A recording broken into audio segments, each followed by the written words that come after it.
Em coletiva sobre o Exame Nacional do Ensino Médio, Enem, o ministro da Educação, Abraham Weintraub, relatou que todas as provas já foram impressas e estão sendo distribuídas para os centros de aplicação do exame. O ministro lembrou que, embora setores da velha imprensa tenham tentado emplacar a narrativa de que o Enem não seria realizado, está tudo funcionando para que o exame seja um sucesso. O ministro ironizou a narrativa de que a gráfica não conseguiria imprimir os exames e alfinetou os repórteres dizendo: agora tem que acontecer outra coisa para não ter o Enem. Tem que cair um meteoro. Assista a coletiva do ministro Abraham Weintraub. Bom dia a todos. Hoje acho que só tem notícia boa, não tem notícia ruim. A notícia boa é que todas as provas já foram impressas e já estão a caminho. Havia uma dúvida que foi lançada.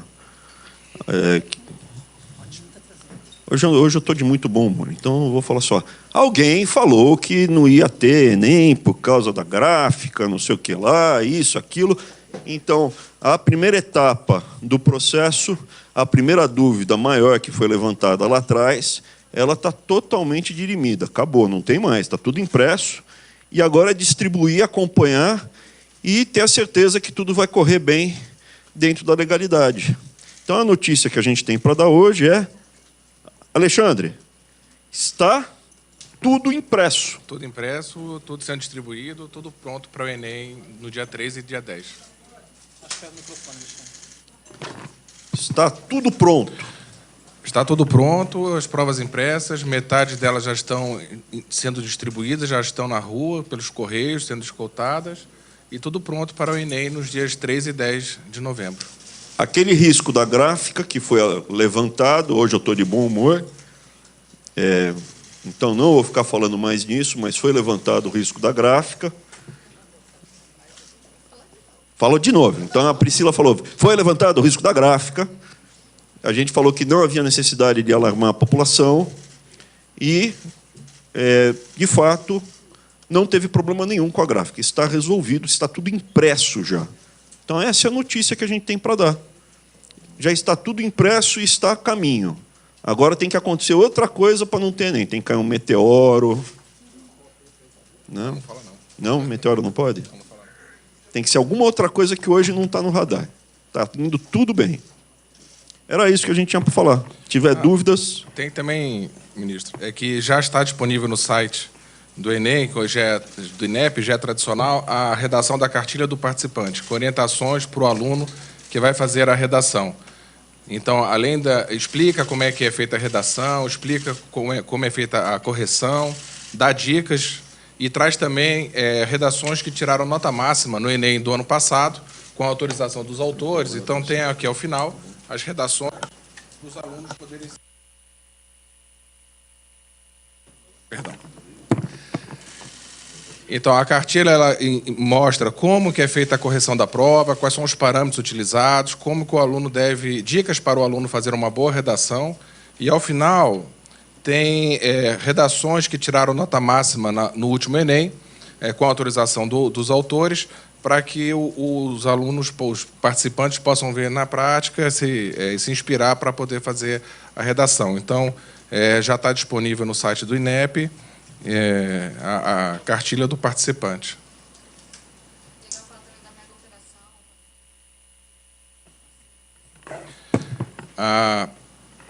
O Enem ele é a gente brinca, né, ministro? É uma operação de guerra, são mais de 400 mil pessoas envolvidas em cada dia de aplicação. São 1.727 municípios, 10.133 locais de prova e 147.565 salas de aplicação. Então, é importante, por exemplo, agradecer aos Correios que fazem regularmente na entrega das provas, não apenas entregam as provas, mas entregam também no mesmo horário.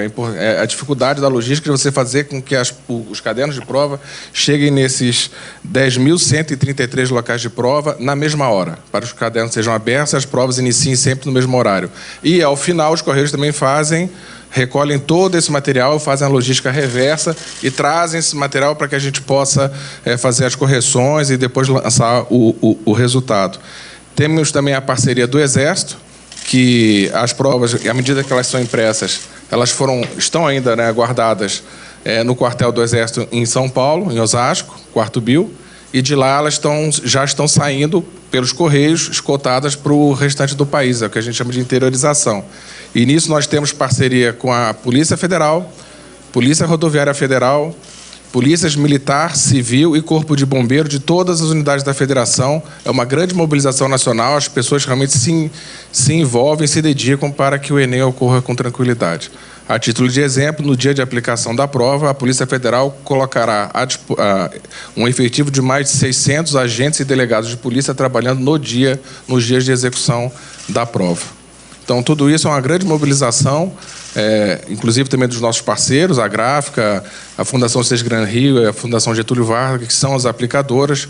Toda a etapa de capacitação, são mais de 300 mil colaboradores que trabalham no dia diretamente com o aluno, o fiscal de prova, o coordenador de municípios, estaduais, todos esses foram treinados pelo INEP. A gente faz um treinamento com essas mais de 300 mil pessoas ao longo do ano, para que tudo ocorra normalmente nos dias 13 e 10 de novembro.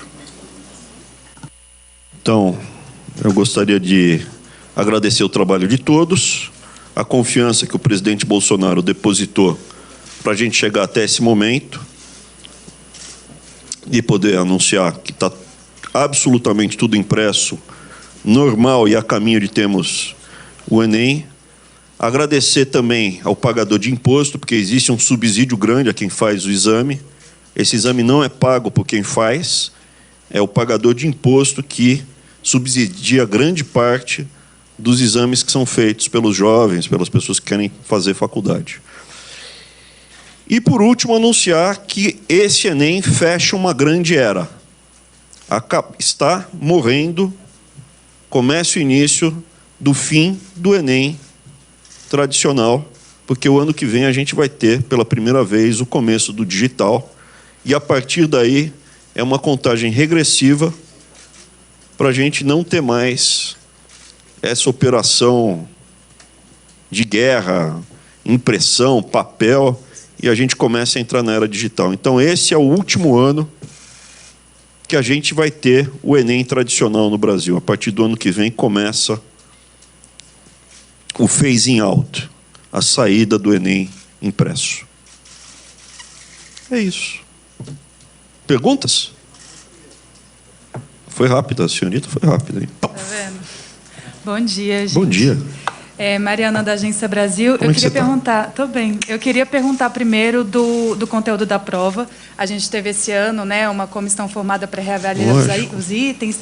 E até conversando com os estudantes, com os cursinhos, é uma coisa que eles têm levado muito. Será que a prova vai estar muito diferente? Como é que a gente se prepara? A gente pode estudar pelos simulados que já estão disponíveis. Como é que vai ser essa prova agora, né? Se quiser, eu posso ler aqui. A questão número 1 vai ser... Por favor, as respostas, ministro. Outra questão é questão de segurança. Como é que vocês estão pensando na segurança no dia da prova? Se vai ter esses policiais atuando, né? Essa questão, o que vocês estão mudando de segurança para esse ano? E até entrando em Enem Digital, como que vocês pensam essa segurança para o ano que vem? Vai ser tudo offline? Vai ser distribuição de pendrive? Como é que a gente pensa nessa segurança também para o Enem Digital, já que é esse fim de era, né? Se isso já está sendo discutido no INEP. Obrigada.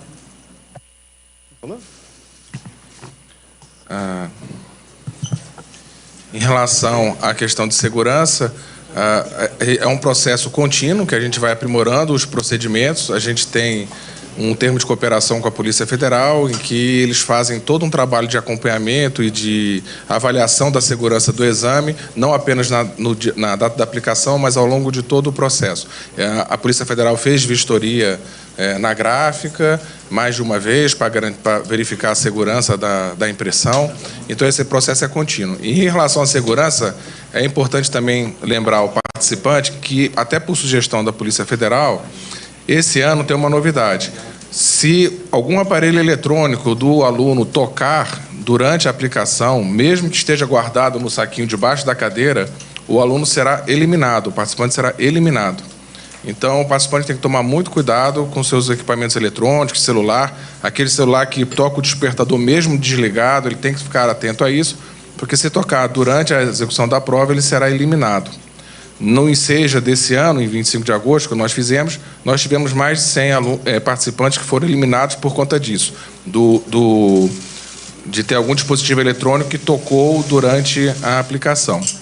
Então, em termos de segurança, uma novidade é essa que a gente colocou no edital. Há também a parte da vistoria dos alimentos, né?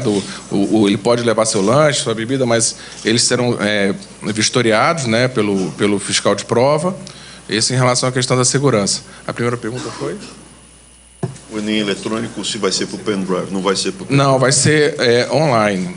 Ele não vai ser por pendrive. A gente tem 3 frentes, né, de implementação do Enem digital: a parte pedagógica, que é a avaliação da prova; a parte tecnológica, que é qual é o tipo de plataforma digital que a gente vai utilizar; e a parte de logística também, que é a disponibilização de locais de prova, acompanhamento, fiscalização durante a aplicação. Então, a gente tem feito... isso envolve pelo menos 3 diretorias no âmbito do INEP, a gente tem trabalhado nessas 3 frentes. A gente trabalha para que o Enem ele seja totalmente online, ele não seja por pendrive, porque a gente quer substituir essa logística de ficar levando e trazendo material para o suporte digital. O mecanismo vai ser exatamente como é feito lá fora, tá? Você pode fazer os exames de admissão às universidades aqui do Brasil. É tudo remoto, tudo online, tá? Com sistemas de segurança blindados e reconhecimento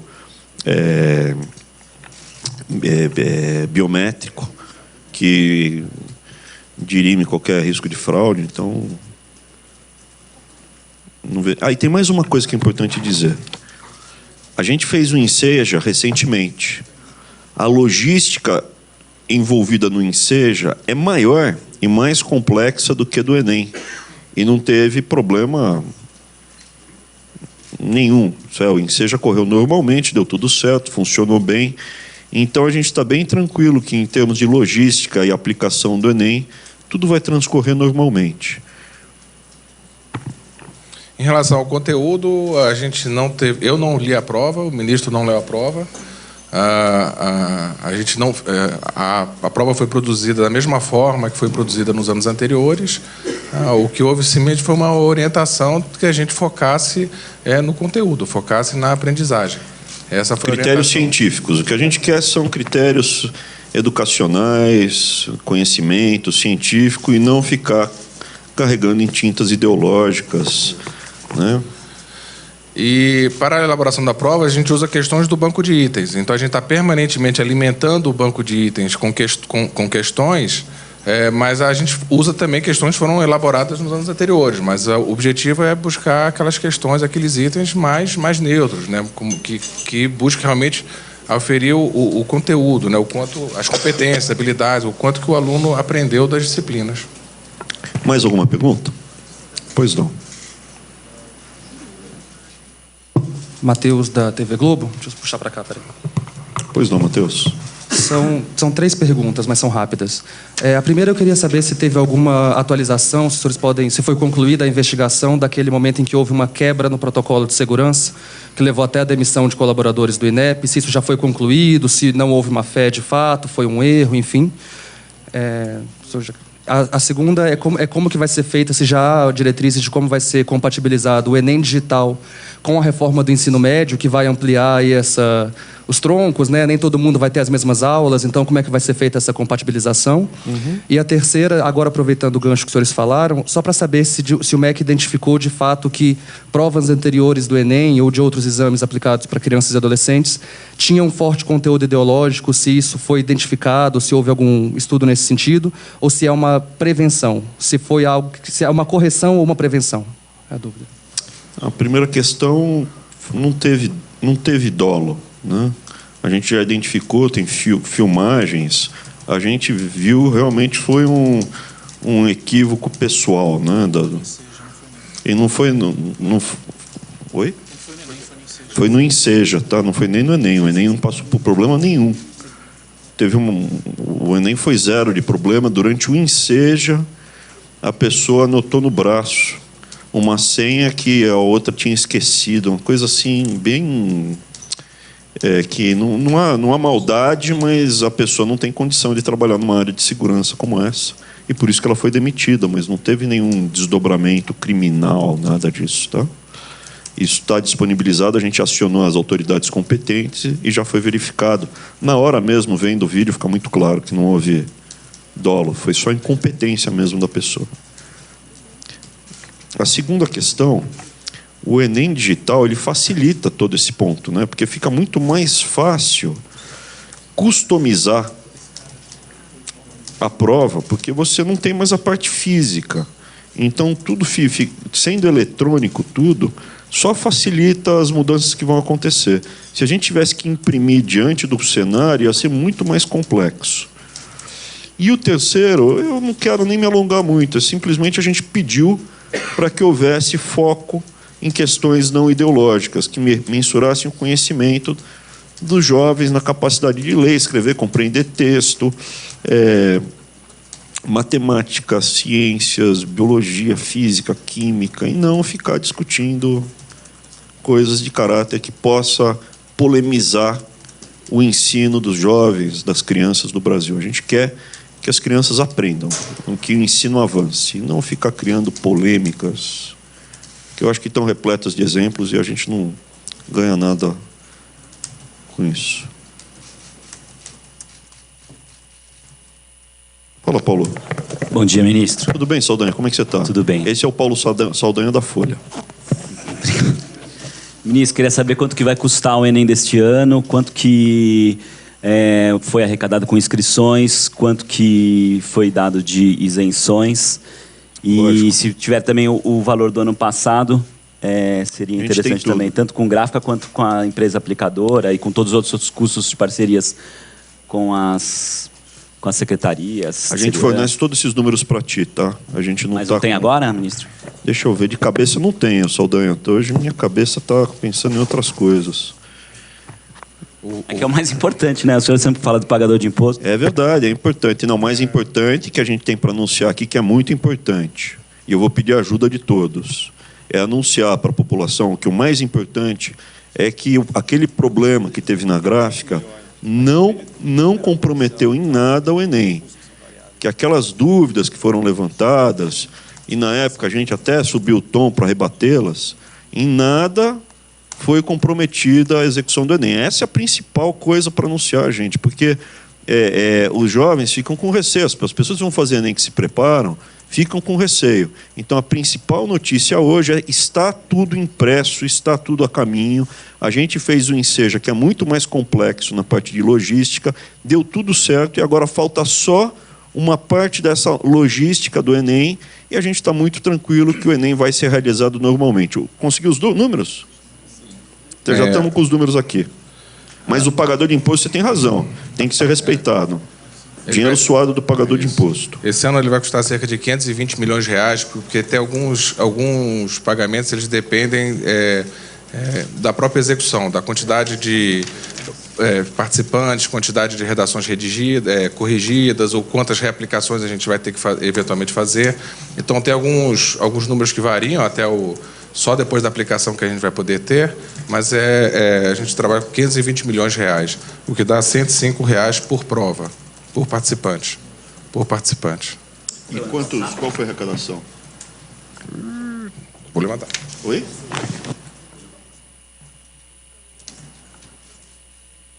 Acho que chega a 20%. Eu sei que... Oi? 30%? Já estamos levantando quanto foi arrecadado esse ano, tá? Quanto foi o valor do ano passado? Já estamos levantando, para te passar o número certinho. Tá? Sim. Enquanto a gente não está com essa questão, podemos seguir com outras, a gente volta nisso, lógico. E a correção da prova. Sim. Pois não. Oi, ministro. Paula, do Jornal Globo. Tudo bem, Paula? Tudo. Ministro, o senhor mencionou a questão da logística, né, que vai melhorar com o Enem digital, porque não vai ficar precisando transportar as coisas e tal. Queria ver se vocês têm uma estimativa. O MEC chegou a falar que iria lançar um programa de incentivo à banda larga, né, Porque tem muitos lugares aqui no Brasil que têm deficiência em relação a esses aparatos tecnológicos. Se o MEC avançou nisso... A gente já tá em plena carga isso daí, educação conectada. A gente até trouxe aqui um cheque grande, lembra? Colocamos na foto um checão bem grande. Está andando já o projeto. Ultrapassamos 6.000 escolas conectadas com banda larga. E a meta é a gente seguir com isso, porque sem internet não existe perspectiva de conhecimento. Oi? Há uma estimativa de custo para conseguir botar de pé esse Enem Isso foi digital? tudo apresentado. O Enem digital já tem mais de 30.000 conectadas, 6.000 são as rurais, tá? 6.000 são as que são fora do alcance normal, que vêm via satélite, né? Que são aquelas que vai via satélite, que a gente passou até o cheque lá para o ministro astronauta, lembra? Que a gente mandou o cheque para ele fazer a conexão? Então, isso daí já está em andamento, carga total. Essa daí a gente, em momento algum, pelo contrário, estamos acelerando nisso, tá? São mais de 30.000 conectadas em áreas normais, está avançando. Mas o local de prova, para fazer prova, não vai ser em todas as escolas do Enem, né? O Enem digital, porque aí você precisa ter o material, você tem que ter uma outra abordagem. Por isso que até a gente vai começar com um piloto ano que vem, para ir verificando gradualmente, fazendo correções ao longo do processo. E é importante que a aplicação digital ela não é simplesmente passar a prova do papel para o computador. Ao fazer a aplicação digital, a gente vai implementar a aplicação do Enem em várias datas ao longo do ano. Então, ano que vem, a gente vai ter uma data, em outubro, para o Enem digital, e uma em papel, que vai ser em novembro. Em 2021, vão ser 2 datas digitais e uma em papel. E depois, até 4 digitais, até 2026, quando será 100% digital. Então, a ideia é que a gente distribua as provas, a aplicação ao longo do ano. Então, a gente não precisa ter 5.100.000 computadores ligados num dia de aplicação, porque nós vamos dividir os alunos ao longo do ano, ao longo das aplicações. E, além disso, ao fazer a prova digital e aplicar em mais de uma data, a gente vai aplicar o Enem em mais municípios. Hoje, a gente aplica em 1.727 municípios. Então, muitos alunos têm que mudar de cidade para fazer a prova. E muita gente falta por conta disso, pela dificuldade que é de viajar, de pagar hotel, de ir com pai e mãe 2 finais de semana seguidos para fazer a prova. Então, ao fazer a prova em vários dias, a gente vai poder levar a prova mais para o interior. Mais cidades do interior vão poder fazer a prova, o aluno vai poder fazer a prova na sua própria cidade. Isso também é um ganho logístico que a gente tem, um ganho para a sociedade. Quer dizer, o aluno do interior, a gente vai diminuir essa barreira que tem em relação ao aluno da capital, que ele faz a prova perto de casa, e o aluno do interior ele tem que viajar dezenas de quilômetros para fazer a prova. Então, essa diferença que tem, essa desigualdade que tem com o jovem do interior, o Enem digital também vai combater. Quando a gente fez lá o anúncio, já tinha sido atendido 5.662 instituições em 1.758 municípios. Mas isso é notícia antiga já, hein? De difícil acesso, né? Que tem que ser via satélite, que não tem conexão. E isso, naquela época, era 1.758 municípios, e principalmente no Nordeste. Mais da metade ficava no Nordeste, 5.596 escolas de difícil acesso remoto. No Norte foram 960 escolas. Então, o projeto está avançando, tá? Está andando rápido. Esses de acesso remoto, porque esse é mais difícil, que a gente precisou passar o dinheiro para o MCTIC, para o ministro Marcos Pontes, já está atendendo... Não, crianças, 1,5 milhão de crianças. 2 milhões de crianças. 2 milhões de alunos já estão conectados com esse acesso remoto. Tá? Mas não é isso, não é com isso. Por exemplo, esse acesso remoto pode permitir que a gente faça avaliações mais periódicas do aprendizado, do ensino fundamental, 1º, 2º ano. E isso sim. Agora, para o Enem, a gente vai precisar dar uma roupagem, uma blindagem muito maior para evitar fraude. Tá bom? Em relação aos custos, Saldanha, esse ano foram 2.114.000 pagantes. Dos 5.100.000 inscritos, 2.114.000 pagaram a inscrição e a arrecadação foi 179.765.000 reais esse ano. 179? Sim. 2.114.000 pagantes, 2.114.000, e valor arrecadado, 179.765.000 reais. A arrecadação cobra o quê? 25 por menos? Uns 20, um quarto, mais ou menos, dos custos. Tá, o resto sai do pagador de imposto. Oi? 34%, perdão. 34% dos custos vem via pagamento da inscrição. Os outros 66% é o pagador de imposto, né, que vem no preço do arroz, do gás de cozinha, imposto de renda. Tá? Mais alguma dúvida? Oi, ministro, perdão. Pelo que eu estou vendo, as informações do ano passado, o custo por aluno ficou em R$ 84,66, quando foi anunciado em novembro, ainda antes da prova. Tá. Esse ano está em 105. Tá. Eu queria entender como vocês avaliam que aumentou o custo da prova. E aí tem a questão da gráfica, por exemplo, o INEP poderia ter feito uma outra licitação, daria tempo, e o INEP preferiu contratar a empresa que estava em segundo. Não daria tempo. Não daria tempo, Saldanha, para fazer outra licitação. Essa afirmação sua está equivocada. Tá? Inclusive, esse foi um dos argumentos para o TCU aceitar a gente seguir utilizando a segunda colocada na licitação. Então, essa afirmação sua está equivocada. Ô, Saldanha, esse valor que foi divulgado antes, esse 84, ele não abrange todos os custos, por isso que ele fica menor. Você pega só impressão, aplicação e distribuição. Você tem outros custos associados que não estão associados. Como a correção. Então, assim, você tem outros custos. Assim, já houve no passado, isso foi uma coisa... O custo de segurança não está aqui, não está incluído nesse 84, e está no nosso que a gente deu de 105. A gente procura... Qual foi do ano passado, então? Eu vou te passar o valor com a mesma base, para poder comparar os 105 com o valor do ano passado. A gente fez esse cálculo no início do ano, era mais ou menos o mesmo custo. A diferença acho que foi R$ 2, R$ 3 só de um para o outro. Mas assim, a gente procura trabalhar com transparência e incorporar todos os custos, porque o custo existe. A gente desembolsa. Então, se a gente desembolsa, está no orçamento, a gente gasta, a gente tem que dizer como é que gastou. Então, não adianta tentar tirar algum custo para dizer que a prova é barata ou ficou mais barata. A gente tem que botar todos os custos reais. Tá, a gente passa a mesma base em relação ao ano passado para não comparar bases diferentes, tá?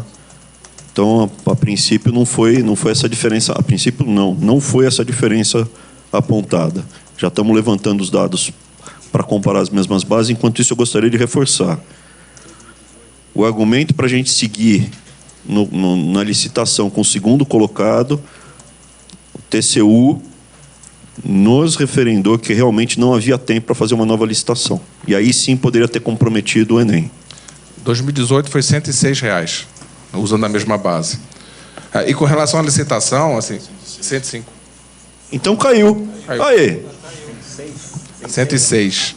Esse ano 106 o ano passado, 105 esse ano. Aí, pô, tem que dar essa matéria. Colocando inflação de 3,5% no período, a gente está economizando 5%. 5% de eficiência do governo Bolsonaro. Pronto. Aí, vocês não tem que parar de bater, gente. A gente só está trazendo notícia boa, pô. Ajuda um pouco. Não é? Tô simpático, sorridente. A única coisa que eu realmente peço é para vocês publicarem que está tudo impresso, gente. Acabou o risco de não ter Enem por causa da gráfica. Isso eu peço realmente que vocês deem ênfase, porque foi dado no passado o risco. A única coisa que realmente eu pediria gentilmente para dar ênfase que não há mais risco em relação à questão da gráfica. É só isso que eu peço.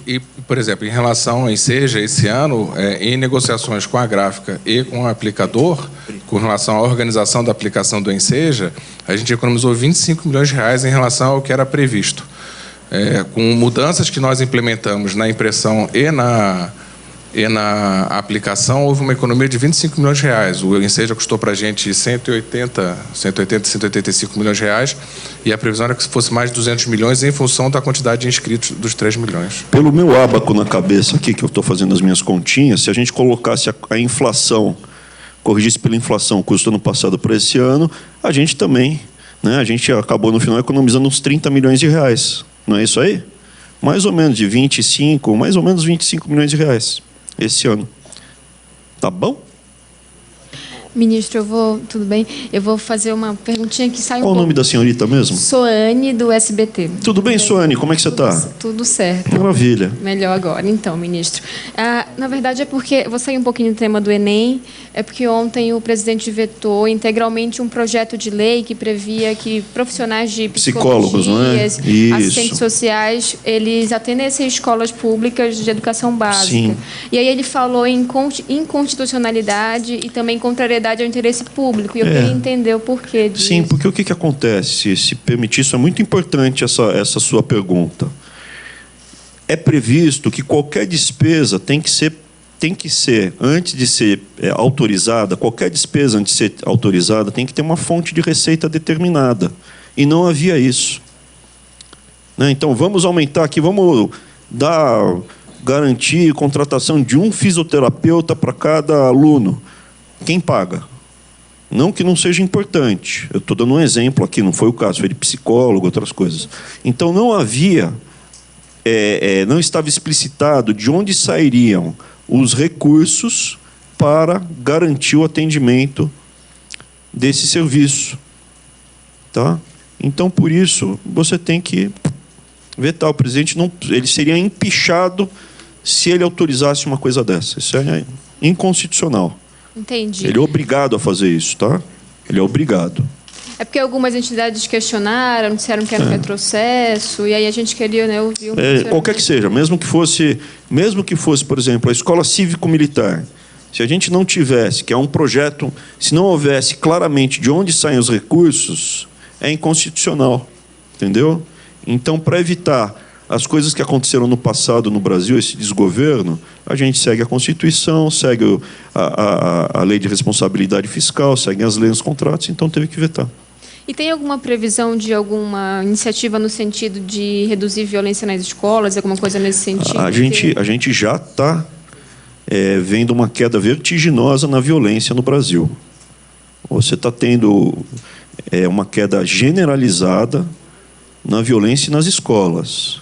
É que os patamares ainda são altos, mas desde homicídio, roubo, passando por tudo, absolutamente tudo, não sei, mas eu acho que quase todos a gente está tendo uma queda, uma redução. A gente tem evidência empírica que o modelo da escola cívico-militar reduz também a violência dentro das escolas. Tá? E a previsão é que no ano que vem haja também em cada estado? Como é que está a previsão de vocês? Não, os estados a gente soltou, né? A escola cívico-militar tem uma ampla aceitação. Quase 90% das pessoas que são entrevistadas, perguntadas, os pais querem colocar os filhos na escola cívico-militar. A gente abriu o período para os estados, os governadores que tivessem interesse se inscrevessem. 16 estados se inscreveram adequadamente no prazo correto, então estão dentro. Depois apareceram alguns governadores aí que a gente está vendo como é que a gente pode legalmente, né, atender, porque perderam o prazo, seja lá qual for a razão que eles apresentaram. Não sei se são 2 ou 3, né, porque fala uma coisa, enfim. E agora a gente está no prazo de inscrição dos municípios, porque a gente quer mandar as primeiras, como tem uma demanda muito grande, e a gente quer que esse modelo seja um grande sucesso, a gente quer mandar as primeiras escolas para os estados que realmente querem receber, os governadores eleitos pelo povo daquele estado. Né? O povo daquele estado elegeu aquele governador que falou sim ou não. Todos os estados do norte quiseram. Além disso, você teve o Ceará, apesar depois de uma declaração que eu preciso checar o que o governador vai querer fazer, mas ele se inscreveu, e o governador de Minas Gerais. Então, assim, a grande maioria quis. Depois apareceu o pessoal que também estava, né? O governador de Sergipe falou, pô, a gente mandou, mas o sistema... Alagoas, perdão.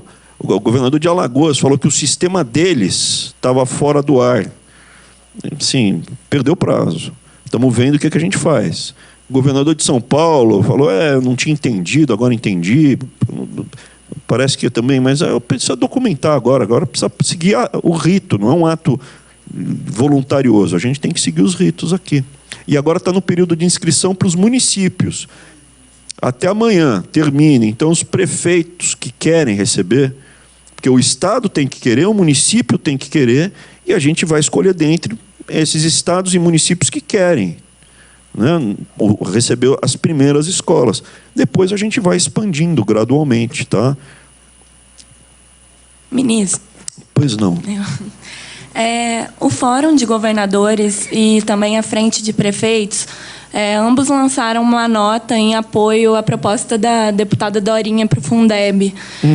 Eu queria saber como que o MEC recebeu isso e também queria te perguntar se o governo pretende encaminhar um projeto de lei paralelo na Câmara sobre o Fundeb. Não é projeto de lei, né?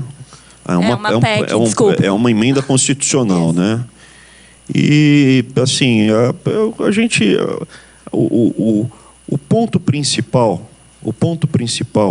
é que tudo que é feito pelo governo federal, pelos estados e pelos municípios, vem do dinheiro suado do povo.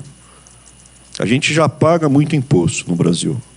A gente apresentou uma proposta no Congresso. A gente teve mais de 30 reuniões com a professora Dorinha, mais de 30. E aí, de repente, ela veio com uma proposta diferente do que estávamos conversando aqui dentro. Ela ainda não está definitiva, pelo que eu entendi. Então, precisa ver o que ela realmente vai apresentar lá na comissão especial. E aí, com base nisso, a gente vai tomar uma posição. Por enquanto, ainda não houve o último movimento, que ela apresentar o relatório dela com todos os pingos nos is. O que eu posso garantir é que, tecnicamente, a proposta não fica de pé, por várias razões. Tá? E tem mais uma coisa. Esse governo foi eleito com um compromisso total de não aumentar imposto. A gente não vai aumentar imposto. O presidente Bolsonaro é contra aumentar impostos. As pessoas que cercaram essa campanha, eu, por exemplo, eu não aguento mais pagar imposto no Brasil. Podemos pagar imposto? Até pode. Mas primeiro eu tenho que mostrar que, olha, está tudo sendo muito bem feitinho. E absolutamente a gente tem encontrado um monte de locais que a gente pode economizar dinheiro. Quer gastar mais? Traz aqui e mostra. Do jeito que foi no passado, não pode mais. Esse povo, o povo brasileiro, a gente está cansado de pagar imposto para o pessoal não ter responsabilidade na hora de gastar. Eu até perdi um pouco do meu humor, porque eu vejo, assim, aqui no próprio Enem, que está uma coisa tão, né, escrutinada, aqui, redução de custo. Livro didático, 30 milhões. Enseja, 30 milhões. Ali, 30 milhões. Ônibus, queda de 25% no custo de aquisição dos ônibus. Então, não é jogar mais dinheiro como se não houvesse amanhã. Tem que ter responsabilidade. A proposta, do jeito que está sendo feita, não tem compromisso com ajuste fiscal, estoura as contas públicas, não tem compromisso com desempenho. Ela é, ao contrário de ser contracíclica, ela aumenta os ciclos. Quando a economia está subindo, aumenta a arrecadação, alavanca ainda mais o gasto com o ensino público. Quando tiver uma recessão, que daí sim aumenta a demanda por ensino público, cai. Então, ela tem erros do começo, meio e fim. A gente fez uma proposta técnica, sólida, que aumentava em 50% o que ia ser repassado para estados e municípios, inserindo critérios objetivos de desempenho. Então, nosso papel é lutar pelo que a gente trabalhou, apresentou na campanha e foi eleito. Transparência, honestidade, eficiência, respeito ao pagador de imposto e acabar com essa conversa de jogar mais dinheiro como se não houvesse amanhã. Desculpa, gente. Eu até perdi um pouco meu bom humor. Já. Mas volta rápido. Vai lá, Renan. Ministro, sou o Renan do Valor Econômico. Eu queria saber se o MEC já tem alguma proposta mais clara de como funcionaria a questão das instituições privadas poderem fazer a autorregulação.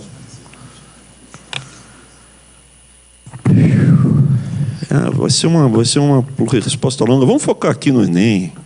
Dia bonito, dia legal. Faz uma pergunta do Enem. Não, só para saber se tem alguma coisa mais clara, um contorno. Tem bastante coisa, mas eu não vou te falar em 2 minutos. Isso precisava marcar um bate-papo. Fala com a Pri para a gente tentar aqui um bate-papo. Tá bom? Ministro, sobre o Enem ainda, o senhor falou dos contratos, da redução de valores, e por tudo que aconteceu com a gráfica, os senhores mesmos falaram que não tiveram tempo de fazer uma licitação. Não foi a gente que falou, foi o TCU, inclusive. Não, ok, isso, não só falaram agora na coletiva. E não houve tempo. Para 2020, perdão, tem que ter uma nova licitação. Já está elaborada, já vai ser lançada, tem prazo para ser lançada? Já tem o processo aberto, já está em curso o novo procedimento de licitação para a gráfica. Para todos os contratos de gráficas vão ser licitados novamente ano que vem. O processo já está aberto, a gente está elaborando o edital, a gente está fazendo o projeto básico. Houve várias recomendações do Tribunal de Contas em relação aos contratos anteriores, então a gente não vai repetir o mesmo edital, a gente está estudando um novo edital. Editais de governos anteriores. O TCU criticou editais de governos anteriores. E a gente já consegue dizer quais são as mudanças, tanto para atender as recomendações do TCU, quanto para adequar, por exemplo, a vinda do Enem digital? Então, deve ter uma redução na impressão, mas pode ter uma mudança de logística. Vai ficar mais barato ou mais caro? Essa fase piloto, vai aumentar? Não dá para saber? Porque primeiro, a gente ainda não tem ainda... A gente está verificando não apenas as recomendações do Tribunal de Contas, mas também a nossa própria equipe técnica, a gente tem sugestões de melhoramento em relação ao contrato atual. Então a gente não está simplesmente somente adequando as sugestões do TCU, que foram muito pertinentes, mas também a gente está querendo incorporar sugestões da própria área técnica do INEP. A gente também está, enfim, buscando parceiros também na imprensa nacional e outros que também estão ajudando a gente poder fazer uma licitação melhor. Então a gente está fazendo o projeto básico. Então, só depois daí que a gente vai poder fazer cotação de preço e ter uma ideia como é que vai ficar. A gente estima que a gente vai conseguir um contrato melhor, mais eficiente, que a gente vai poder fazer uma gestão melhor e, com isso, gerar mais economia. Agora, isso só ao longo as próprias recomendações do Tribunal de Contas vão no sentido de aumentar a concorrência no processo licitatório. Por exemplo, no processo de licitação de aplicação do SAEB, e que nós fizemos esse ano, em relação àquilo que foi sugerido pelo Tribunal de Contas, com relação à formação de consórcios, a gente conseguiu uma redução de preço em relação ao contrato anterior do SAEB, de 2 anos atrás, de R$15 milhões na licitação da aplicação que foi ganhada pela SES Gran Rio. Então, o processo licitatório, esse ano, ele saiu R$15 milhões mais barato em relação ao anterior, seguindo orientações do Tribunal de Contas da União. No modo geral, todos os contratos que a gente está fazendo estão tendo redução, tá? Eu até agora, eu acho que não assinei, não me lembro de ter assinado nenhum com aumento. Não, eu pergunto por causa do Enem digital. Lógico, não, tá certo. E aí uma pergunta, ministro. Desculpa. Deixa eu te falar especificamente onde é que está a dificuldade. Tem uma questão de redundância. A gráfica, para elas entrarem na licitação, elas têm que ter uma redundância, caso tenha imprevisto, tal, poder entregar. E, com isso, você diminui a quantidade de competidores. Entendeu? O quanto a gente abre mão dessa segurança em redundância, que dessa vez, por exemplo, não adiantou, né? Quanto a gente abre mão dessa redundância para baixar o preço e trazer mais competidores, tá? Esse são vários pontos técnicos, tá? E aí, ministro, desculpa, saindo um pouquinho do tema do Enem, mas eu acho que é uma pergunta rápida. Ontem o Ministério pediu uma nova consulta pública para o futuro, e se dizendo que a consulta pública não tinha cumprido os parâmetros legais, os parâmetros da lei. A minha pergunta é, o MEC disse que vai, de fato, fazer. Já estava até previsto, a gente já tinha até anunciado. Pois né? E aí eu só queria saber o seguinte, o que já foi elaborado, quer dizer, as contribuições que já foram incluídas, esse novo texto, que ainda é preliminar, vai ser divulgado para as pessoas, inclusive, não fazerem a mesma sugestão? Lógico. Tem data para essa primeira assim que a gente fechar, versão? Como a gente recebeu um material muito grande, 60 mil cadastros e 20 mil contribuições. E a gente leva a sério. Quando a gente pede a consulta pública, assim, como era uma pré-consulta pública, né, realmente a gente queria escutar. Então a gente está analisando todas elas mesmo, não é papo furado. E o que provavelmente a gente vai incorporar algumas e vamos daí seguir o rito de abrir a consulta pública definitiva, fechar ela, mas daí a gente espera que não seja muito mais... Isso é, quem tinha para se manifestar já se manifestou, né? E é encaminhar um projeto de lei ao Congresso. E aí o Congresso, soberano, representante do povo, os representantes do povo, no caso os deputados, depois os representantes das unidades federativas, os senadores, vão fazer as alterações pertinentes e isso vai ser amplamente debatido, democraticamente debatido. Sem surpresa, tudo feito. E é importante de falar uma coisa que, de novo, está tendo muita maldade. O Futurice é voluntário. A universidade que não quiser aderir, não precisa aderir. E não vai ser punida por isso. O orçamento já foi encaminhado para o ano que vem. Eles vão ter o mesmo orçamento, ninguém está sendo punido. O Futurice apenas permite que as universidades consigam mais recursos, que hoje elas não conseguem. As que quiserem, quem não quiser pode ficar.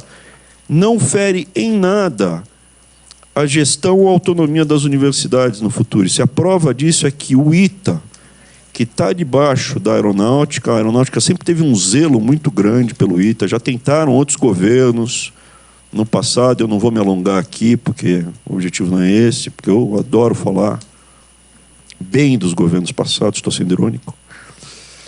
Eles já tentaram pegar o ITA, e a aeronáutica não deixou. E o ITA vai aderir, o Instituto de Matemática, o Instituto do Exército também vai aderir. Então, o militar, o IME, o Instituto Militar de Engenharia, vai aderir também. Então, assim, os dois vão aderir. É prova que não há ingerência nenhuma, porque no futuro a gente vai ter um governo de esquerda de novo no Brasil. Nós somos democráticos, vai ter alternância de poder. Perfeito? Nós não temos um plano de dominação total do Brasil. Em algum momento no futuro haverá alternância de poder. Quando houver alternância de poder, o Futurice não vai permitir um governo de esquerda interferir no ITA ou no IME. Ponto. Faz sentido isso? O que você acha? Só um complemento da pergunta. Com essa nova consulta pública, porque havia uma perspectiva de que isso fosse até o final do ano, já estivesse no Congresso, já houvesse uma... Vai estar no Congresso. O envio continua previsto para esse ano? Sim. Tá? Obrigado. Mas faz sentido a explicação que eu dei, que a gente não vai interferir em nada na autonomia, na independência das universidades, senão as próprias Forças Armadas não iam topar os reitores aderirem ao Futurice. Ministro, presidente, desculpa só insistir na questão de custo, que eu queria só entender certinho. Última pergunta, rapidinho. Minha, pelo menos. Esses 500 milhões, o valor arrecadado com as inscrições, eles estão incluídos nos 520 milhões ou não? Não, uma coisa é o custo, a outra coisa é o valor arrecadado. Mas é o custo total e o custo total e o que é arrecadado. Eu queria só entender qual é o critério dessa conta para dar 105, porque nos outros anos... Para dar o quê? Para dar R$105 por aluno. A gente mostra os valores depois que foram divulgados está em torno de 90. Ele divulga toda a conta, porque que deu esse valor aqui. Se tiver qualquer coisa, só falar comigo ou com a Priscila, a gente resolve, mas a gente vai dar disclosure total para a gente vai mostrar todos os detalhes dessa conta que mostra uma redução nominal no custo da prova. A gente vai disponibilizar isso no site do INEP e passa para vocês também. Ok? Custo. Gente, por favor, antes de eu ir, por favor, deem ênfase que foi tudo impresso, que não existe mais problema para a gráfica. Eu não estou pedindo muito, gente. Tá? Por favor. Tchau. Se você apoia Jair Bolsonaro, curta este vídeo, manifeste a sua opinião e compartilhe para que a vontade do povo brasileiro seja conhecida. Inscreva-se no canal para ter acesso gratuito ao nosso conteúdo. Uma produção Folha Política.